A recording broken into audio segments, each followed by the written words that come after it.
चलिए और अब बेहद खास बातचीत की ओर, एक्सक्लूसिव बातचीत की ओर हम चलते हैं हिंदुस्तान जिंक के मैनेजमेंट से। यहाँ पर राजसमंद के एसके माइन से हमारी सहयोगी आशीषा ने हिंदुस्तान जिंक के सीईओ अरुण मिश्रा से एक्सक्लूसिव बातचीत की है और मांग में क्या ट्रेंड रहा, प्रोडक्शन बढ़ाने की आखिर क्या योजनाएं हैं, ग्लोबल चुनौतियों का कितना असर हुआ है, इन तमाम बातों पर यह खास बातचीत आप देखिए।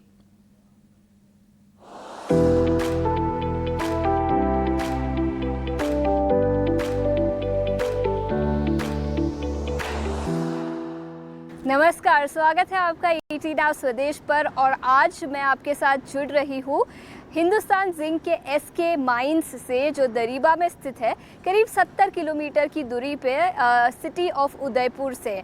और आप पूछेंगे क्या स्पेशल है इस माइंस के बारे में। याद रखें, यहाँ की underground women mining rescue team all women team है, तो इसी के चलते ये रेस्क्यू टीम और ये पूरा माइन काफ़ी स्पेशल हो जाता है। इसी के साथ हम उस टीम के कुछ वुमेन से बातचीत करेंगे और अरुण मिश्रा जो सीईओ है कंपनी के, उससे भी चर्चा करेंगे, कंपनी के ग्रोथ प्लान्स और कैपेक्स आउटलुक के बारे में विस्तार में चर्चा करेंगे।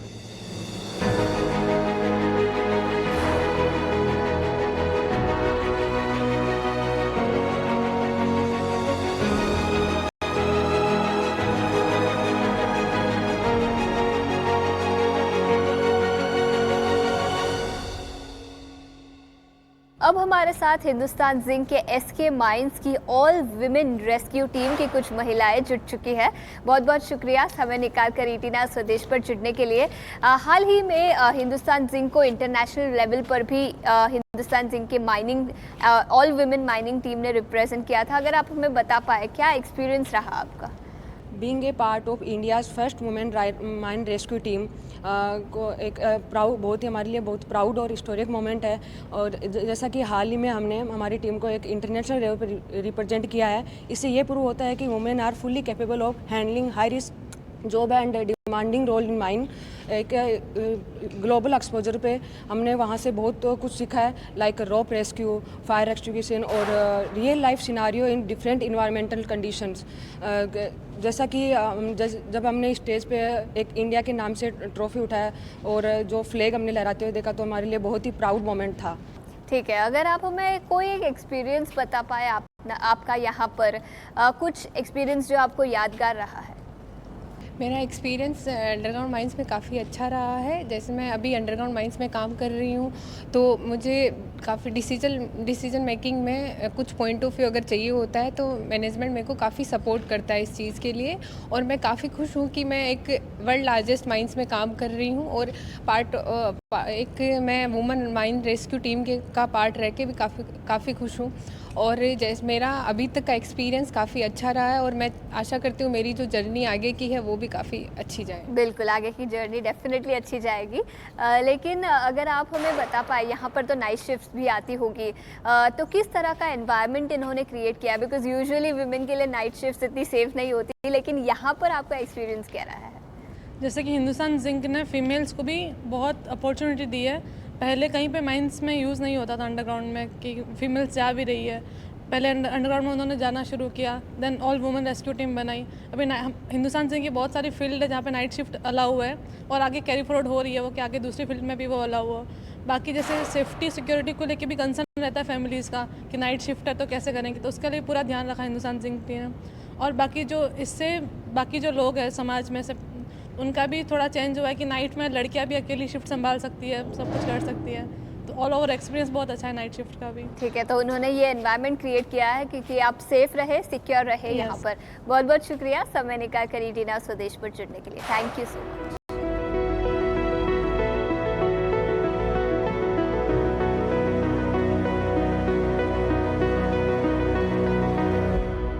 हिंदुस्तान जिंक की एसके माइन से जुड़ रहे हैं, जो दरीबा में स्थित है। ये करीब 70 किलोमीटर की दूरी पर है ब्यूटीफुल सिटी ऑफ उदयपुर से, और राजस्थान में ये दरीबा माइन स्थित है। और इस पर विस्तार में चर्चा करने के लिए, कंपनी का आउटलुक क्या रहेगा, ये बताने के लिए अब हमारे साथ हिंदुस्तान जिंक के सीईओ अरुण मिश्रा जी जुड़ चुके हैं। सर, शुक्रिया हमें होस्ट करने के लिए यहाँ पर ईटी नाउ स्वदेश की पूरी टीम को। सबसे पहले आप अगर हमें बता पाए इस माइन के बारे में, कितना रेवेन्यू इस माइन जनरेट करती है, कितने रिजर्व्स ऑलरेडी यहाँ पर है?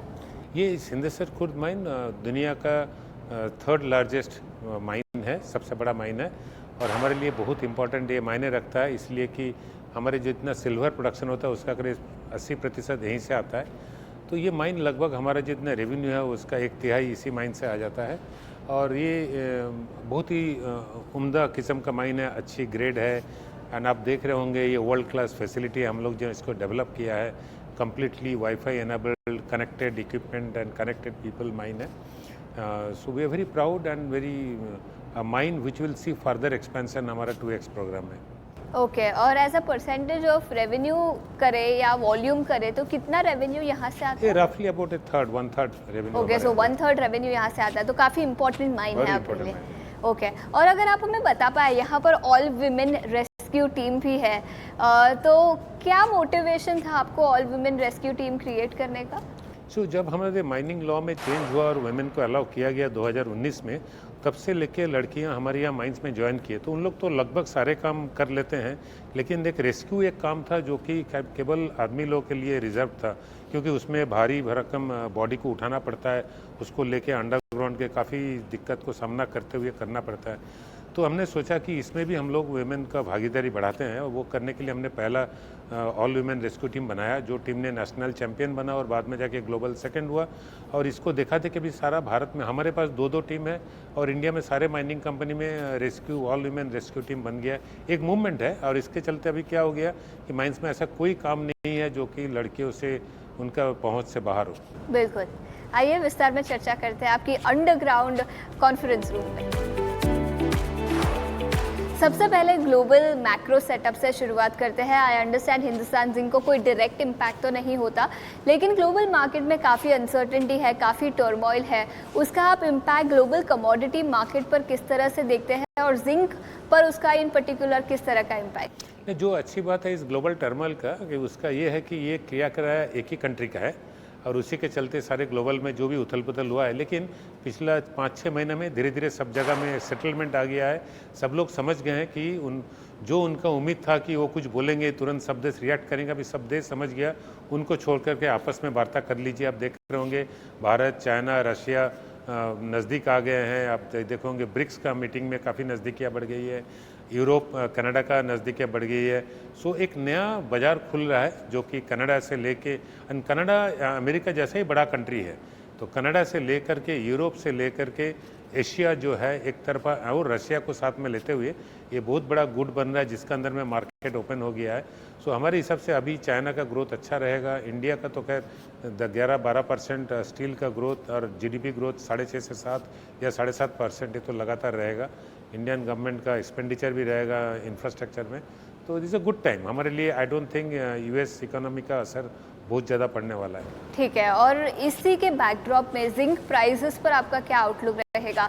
पिछली बार जब हमने बात की थी आपसे, आपने कहा था 2650 से 2850 पर टन के रेंज में जिंक प्राइसेस रह सकते हैं। अगर आप हमें बता पाए आउटलुक क्या रहेगा? करंट ट्रेंड देखते हुए, क्योंकि जो न्यू यूफोरिया, न्यू पॉजिटिवनेस आ गया है इकोनॉमी में और लोग ऑलमोस्ट नेग्लेक्ट ही कर रहे हैं अमेरिका का क्या अनाउंसमेंट आ रहा है नहीं आ रहा है, उसका न्यूज़ में भी खास मायने नहीं रखता है आजकल। तो इस हिसाब से देखते हुए हमको लगता है कि इसका जिंक का जो डिमांड है अभी रिसेंटली धीरे धीरे स्पॉट हो रहा है, डिमांड बढ़ रहा है और हमें उम्मीद है कि दिसंबर तक की $3000 पर टन तक रह जाए। ओके, सो $3000 पर टन के आसपास दिसंबर तक जिंक के प्राइसेस नज़र आ सकते हैं। लेकिन डोमेस्टिक डिमांड एनवायरनमेंट से भी शुरुआत करते हैं। इंडियन इकोनॉमी काफ़ी स्ट्रॉन्ग रही है, रेजिलिएंट रही है ग्लोबल टर्मोइल के बावजूद, तो कौन से वो ड्राइवर्स होंगे जिसके चलते डोमेस्टिक डिमांड अभी भी स्ट्रॉन्ग रहने की उम्मीद है? इंडिया का सबसे बड़ा जो डोमेस्टिक पुश है वो है कि राइजिंग मिडिल क्लास। इंडिया का पॉपुलेशन बेस चाइना जैसे एक स्ट्रॉन्ग सेंटर ऑफ ग्रोथ है। दूसरा है कि इंडिया में as on date also per capita metal consumption कम है डेवलप्ड कंट्री के मुकाबले में, और गवर्नमेंट ऑफ इंडिया का जो क्लियर विजन है कि 2047 तक इंडिया को डेवलप्ड कंट्री बनाना है और लगातार निरंतर गवर्नमेंट ऑफ इंडिया जो इंफ्रास्ट्रक्चर में खर्चा किए जा रहे हैं उसके साथ साथ नंबर ऑफ सिटीज़ बढ़ाने का प्रोग्राम है। उन्होंने रियल एस्टेट सेक्टर में रिफॉर्म्स लाए हैं, अभी माइनिंग सेक्टर में काफ़ी सारे रिफॉर्म्स लाए हैं, तो ऑटोमेटिकली इसके चलते मेटल का कंजम्पशन बढ़ेगा, मेटल का कंजम्पशन बढ़ेगा तो जिंक का कंजम्पशन तो बढ़ना ही है। तो इस हिसाब से हम लोग का जो ग्रोथ रेट है वो स्टेडी रहेगा। लगभग इंडिया में स्टील का ग्रोथ रेट 11-12% रहेगा, जिंक का ग्रोथ रेट 3-4% रहेगा। ठीक है, 3 से 4% का ग्रोथ रेट डिमांड को लेकर जिंक का रहेगा। लेकिन इसके अलावा कंपनी की 2x स्ट्रैटेजी भी है। अगर आप हमें बता पाए अभी कितनी कैपेसिटी है और कैपेसिटी कितनी बढ़ेगी इस ग्रोथ प्लान के चलते? तो हमारा अभी कैपेसिटी है लगभग 1.1 मिलियन टन। हम इसको बढ़ा के 2 मिलियन टन करने वाले हैं, जिसमें सबसे पहले तो हमने जो प्रोजेक्ट अनाउंस किया 0.25 मिलियन टन का देवारी में एक सेल हाउस लगने वाला है, प्लस उसका बैकएंड में माइन एक्सपेंशन होगा। ये जोड़ने से करीब 1.35 मिलियन टन आता है।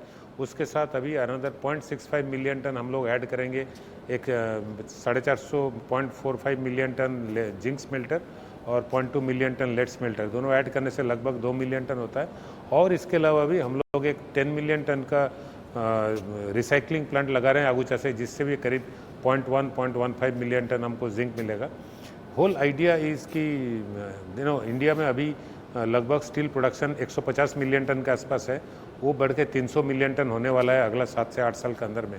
वो अगर डबल होता है तो उस समय हमको भी तैयार होना पड़ेगा उसके लिए, जो गैल्वेनाइजेशन के लिए जिंक सप्लाई करने के लिए। तो टोटल कैपेक्स कितना होगा इसमें टोटल कैपेक्स हमने अभी तक अनाउंस कर चुका है लगभग 16,000 करोड़, और आने वाले समय में हमको लगता है और 16-17 हज़ार करोड़ का अनाउंसमेंट होगा। तो 30 से 35 हज़ार करोड़ का कैपेक्स। और किस तरह से ये फंड किया जाएगा? देखो, हमारा जो प्रॉफिट आफ्टर टैक्स होता है हर साल करीब 10,000 करोड़ का होता है। 5 साल का प्रोजेक्ट मानते हैं तो करीब 50,000 करोड़ का प्रॉफिट आफ्टर टैक्स बचता है। उसमें से 30-32 हज़ार करोड़ फंड करना कोई बड़ा बात नहीं है हमारे लिए। प्लस हम सबको समझना हो कि हम AAA रेटेड कंपनी है, नेट डेट ज़ीरो है, तो हमको बैलेंस शीट का पावर भी है। हमको ज़रूरत हो सकता है कुछ कैश मैनेजमेंट के लिए कभी थोड़ा बहुत डेट लेना पड़े, otherwise mostly project self funded ही रहेगा। ठीक है, और इसके अलावा सिल्वर की भी बात करना चाहूँगी। करीब 20% कंपनी का रेवेन्यू सिल्वर से आता है और हाल फिलहाल में प्राइसेस काफ़ी बढ़ चुके हैं। और पिछले समय जब हमने आपसे बात की थी, आपने कहा था $42 पर आउंस का आपका टारगेट रहेगा। अब नेक्स्ट टारगेट कौन सा होगा? नहीं, $42 पर तो मैंने बोला था कि जनवरी-फरवरी में होगा, जो कि पहले हो गया है, तो अच्छी बात है। लेकिन हमको लगता है कि इसी के अंदर वो फ्लक्चुएट करेगा। अभी इससे बहुत आगे नहीं जाएगा। जनवरी-फरवरी तक 42 मेरा जो उम्मीद था उसमें कायम रहेगा। अगर ये सिल्वर प्राइस चल गया 5-6 महीना, तब मानना पड़ेगा न्यू नॉर्मल है। अब उसके आगे का प्राइस उसी का आगे ही होगा, और उससे नीचे नहीं आएगा। सिल्वर के प्राइसेस बढ़ने से क्या उसकी डिमांड पर कुछ इम्पैक्ट दिखा है? नो, ये सिल्वर ऐसी चीज़ है कि आप चाह करके भी इसको इग्नोर नहीं कर सकते हैं। एक तो सिल्वर का प्राइस बढ़ने से तुरंत गोल्ड का replacement investment for retail sector के लिए बन जाता है। प्लस इंडिया में जो नेट ज़ीरो टारगेट है, सोलर मैन्युफैक्चरिंग जितना बढ़ेगा ऑटोमेटिकली सिल्वर कंजम्पशन बढ़ेगा। मिडिल क्लास के पास जो अभी जो मॉडर्न कार सेल हो रहा है, जिसका डैशबोर्ड में तरह तरह इलेक्ट्रॉनिक्स देख रहे हैं, जितना इलेक्ट्रॉनिक्स बढ़ेगा उतना सिल्वर का कंजम्पशन बढ़ेगा। तो हमारे समझ से सिल्वर का कंजम्पशन ऑलवेज आउटस्ट्रिप डिमांड, इसलिए इसका प्राइस राइज जो है वो मेंटेन रहेगा। हालांकि जो कंजम्पशन ज्वेलरी सेक्शन में है वो हो सकता है थोड़ा बहुत कम हो जाए। ठीक है, और इसके अलावा रेयर अर्थ मिनरल माइनिंग में भी कंपनी ऑलरेडी फोरे कर चुकी है, कुछ ब्लॉक्स मिले हैं। अगर आप हमें बता पाए इसका जेस्टेशन पीरियड क्या होता है, माइनिंग शुरू होने के बाद उसके कितने समय लगेगा? अभी जो हम लोग को मिला है, मान लीजिए हम लोग को मिला है पोटाश का ब्लॉक मिला है, नियोडोमियम का मोनाजाइट ब्लॉक मिला है, हमें टंगस्टन का ब्लॉक मिला है, वेनेडियम का ब्लॉक मिला है, हमने गोल्ड ब्लॉक भी मिला था जो कि चला गया। तो ये सारे ब्लॉक्स जो है इसको एक्सप्लोर करने में 2 साल लग जाएंगे। देन उसके बाद माइनिंग चालू करके उसको मेटल निकालने के लिए तो 3 से 4 साल और लगेगा। रफली 5 से 6 साल लग जाएंगे इसमें से फ्रक्टिफाई होने के लिए, उसमें से मेटल आउटपुट लाना है। ठीक है, और हिंदुस्तान जिंक ने भी डीमर्जर अनाउंस किया था कुछ समय पहले, लेकिन उसके बाद कोई अपडेट नहीं आया कंपनी से। अगर आप हमें बता पाए कोई अपडेट? नहीं, तो डीमर्जर जो है अभी वेदांता का डीमर्जर हमारे फर्स्ट प्रायोरिटी है, जो इस साल का अंत तक होने का उम्मीद है। उसके साथ साथ हमारा 2x ग्रोथ है जो उम्मीद है। एल्यूमिनियम डिवीज़न का 2x ग्रोथ है वेदांता में। तो ये सारे चीज़ हमारे सामने है। और डीमर्जर जो है उसका अलग ही लॉजिक बन जाएगा। जब हमारा सिल्वर 1500 टन हो जाएगा तब हो सकता है बिजनेस का साइज ही इतना बड़ा हो जाए कि उसको अपने आप अलग करना ही पड़े तो मैनेजमेंट फोकस लाने के लिए। लेकिन अभी क्या ऑब्स्टेकल आ रहा है? क्या गवर्नमेंट एक कंसर्न है? नहीं, कोई ऑब्स्टेकल नहीं है। गवर्नमेंट का सबका रिस्क परसेप्शन अलग अलग है। हम प्राइवेट एंटरप्रेन्योर है तो हमारा रिस्क परसेप्शन अलग है, वो गवर्नमेंट में उनका रिस्क परसेप्शन अलग है। लेकिन एक साइज़ के बाद वो रिस्क जो है ऑटोमेटिकली मिटिगेट हो जाता है because of size and revenue. बिल्कुल, और इसके अलावा कंपनी को ग्लोबल रिकग्निशन भी मिला है, अगर आप हमें उसके बारे में बता पाए। नहीं, तो हम लोग अभी ICMM का मेंबर चुने गए हैं। ये एक मेंबरशिप होता है by choice of themselves, and हम लोग as a CEO we have to give a commitment कि हम इस ICMM क्लब का मेंबर बनते हैं तो हमें माइनिंग बाई प्रिंसिपल्स करना होगा। बहुत सारे प्रिंसिपल्स उनका आर्टिकुलेट किया हुआ है, जिसमें कुछ मेन मुद्दा है, जैसे हम सोसाइटी का कैसे टेक केयर करेंगे, जो एंडेंजर्ड कम्युनिटी है उनका कैसे टेक केयर करेंगे, जो मेरा टेलिंग्स डैम है वो global system of telling management उसका तहत होगा कि नहीं, हम किसी का चोट नहीं लगवा सकते हैं, हम no net loss to biodiversity कैसे करेंगे, हमारे एनवायरनमेंट कंप्लायंस कैसे विश्वस्तरीय हो, तो ये सारे मुद्दे उसके अंदर में है। तो उसमें हमने कमिटमेंट के ऊपर वो भरोसा जताया है कि आप हमारे मेंबर बनेंगे तो आप ये सब चीज़ कमिटमेंट फुलफिल करेंगे। ठीक है सर, बहुत बहुत शुक्रिया समय निकाल कर आज ईटी नाउ स्वदेश पर जुड़ने के लिए। Thank you so much. Thank you so much, शुक्रिया।